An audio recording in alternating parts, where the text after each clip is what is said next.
Hello mga guys! Ayan, kung mapapansin nyo nga naman, ito ay Las Cotserang Palakana naman tayo.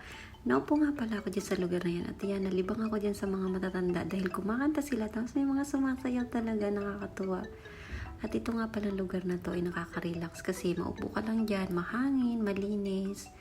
At saka yan, pagmasdan mo lang yung MRT na pabalik-balik, malilibang ka talaga kahit mag-isa ka lang. At dahil tayo ay Las Cotserang Palakanga, ayan, mag-ikot na naman tayo. Gala-gala na naman tayo sa lugar na to. Dahil mahilig nga ako sa mga ganitong tanawin at mga ganitong pasyalan, ayan, naglalakad-lakad lang.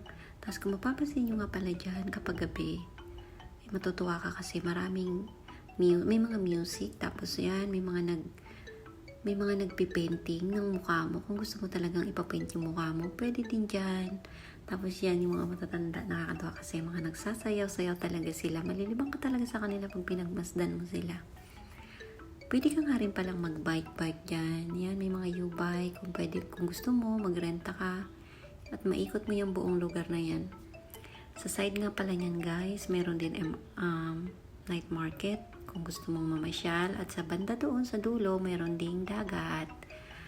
At saka dito rin pwede ka rin maglakad-lakad dyan. Kung hindi pa masakit ang iyong paa, pwede mong ikutin nang naglalakad ka lamang, diba? Sa isang araw marami kang mapupuntahan guys sa mga ganitong pasyalan kung mahilig ka sa ganito at mahilig ka maglakad katulad ko.